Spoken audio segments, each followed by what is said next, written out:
చూడండి, ఇది LED TV power supply board. ఈ బోర్డులో ప్రైమరీలో మెయిన్ ఫిల్టర్ తర్వాత మాస్ఫెట్ ఉంటుంది, ప్రైమరీ మాస్ఫెట్. ఇక్కడ నుంచి ఎస్ఎంటీకి పవర్ సప్లై ఇవ్వాలి అంటే కంపల్సరీ మధ్యలో మాస్ఫెట్ అవసరము.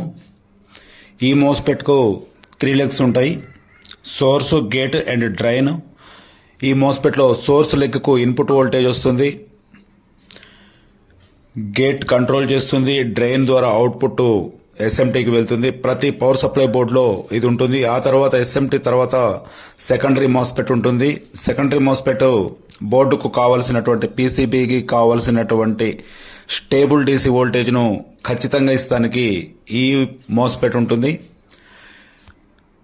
అయితే ప్రైమరీ మాస్ఫెట్కు హీట్ సింక్ను దూరంగా ఉంచారు. దూరంగా ఎందుకు ఉంచారు అంటే ఈ మాస్ఫెట్లో 20 కిలో హెర్ట్జ్ నుంచి 100 kilo hertz high frequency switching అవుతుంది.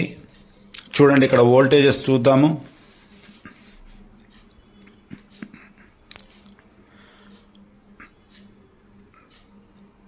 చూడండి, ఇక్కడ వోల్టేజ్ ఆన్ ఆఫ్ అవుతుంది. ఏ పవర్ సప్లై బోర్డులోనైనా మాస్ఫెట్ మనం మల్టీమీటర్ మీద చెక్ చేస్తుంటే సప్లై స్టేబుల్గా ఉండదు, ఆన్ ఆఫ్ అవుతుంది. చూడండి, ఇది హై వోల్టేజ్ ఇక్కడ ఉంటుంది కాబట్టి ఆన్ ఆఫ్ చేస్తూ ఇన్పుట్ ఎస్ఎంటీకి పంపిస్తేనే కరెక్ట్ స్టేబుల్ డీసీ తయారవుతుంది. అందుకొరకు ఇక్కడ మాస్ఫెట్ను ఎన్ ఛానల్ మాస్ఫెట్ అని ఇటువంటి వాటిని ఉపయోగిస్తారు. గేట్ కంట్రోల్ సిగ్నల్ ద్వారా కండక్షన్ ఆన్ ఆఫ్ అవుతుంది. ఈ on off pulses SMT transformer primary వైండింగ్కి పంపబడతాయి. ట్రాన్స్ఫార్మర్లో ఈ పల్సెస్ కంట్రోల్ అయ్యి సెకండరీకి మంచి 12 వోల్టేజ్ ఇన్పుట్ను పంపించడం జరుగుతుంది. అక్కడ సెకండరీ మాస్ఫెట్లో స్టేబుల్ 12 వోల్టేజ్ అవుట్పుట్ సప్లై వస్తుంది.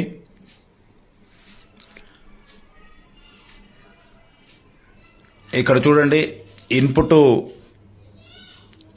కొంత ఎక్స్ట్రా వోల్టేజ్ వస్తుంది. ఇక్కడ సోర్సెస్కి గేట్ ద్వారా కంట్రోల్ అవుతుంది. డ్రైన్ ద్వారా అవుట్పుట్ సప్లై అనేది స్టేబుల్గా ఉంటుంది, 12 వోల్టేజ్.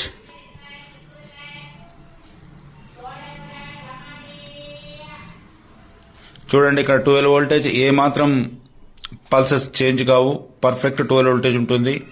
కొన్ని మాస్ఫెట్లలో 16 వోల్టేజ్ లేదా 18 వోల్టేజ్ కూడా కొన్ని పవర్ సప్లై బోర్డులలో సెకండరీ మాస్ఫెట్ ద్వారా అవుట్పుట్ వస్తుంది.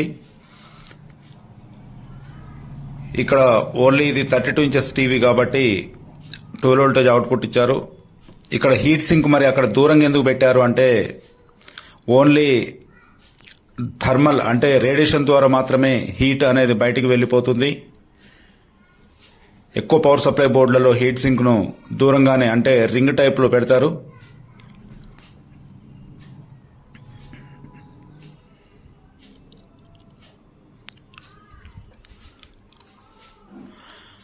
ప్రతి పవర్ సప్లై బోర్డులో ఎక్కువ మోస్ఫెట్సే షార్ట్ అవుతూ ఉంటాయి.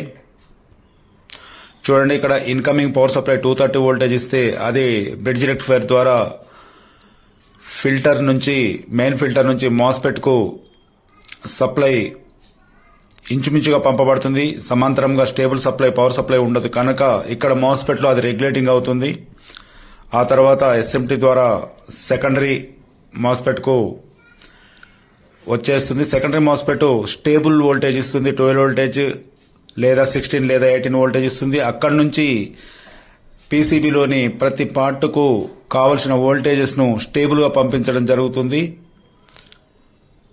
డ్రైవర్ సెక్షన్కి అయితేనేమి, మెయిన్ ఐసీకి అయితేనేమి కావలసిన ప్రతి సెక్షన్స్కి సరైన 12 వోల్టేజ్ స్టేబుల్ వోల్టేజ్ని సెకండరీ మాస్ఫెట్ నుంచి పంపించడం జరుగుతుంది.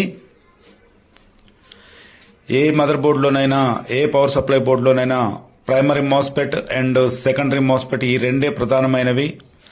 మనం పవర్ సప్లై ప్రాబ్లం వచ్చిందంటే ఫస్ట్ చెకింగ్ చేసుకోవాల్సినవి ఖచ్చితంగా ఇవే ఉంటాయి కనుక ప్రతి టెక్నీషియను పవర్ సప్లై ఫాల్ట్ ఉన్నప్పుడు మొట్టమొదలు ఆలోచించవలసింది మాస్ఫెట్ల మీదనే దృష్టి పెట్టాలి.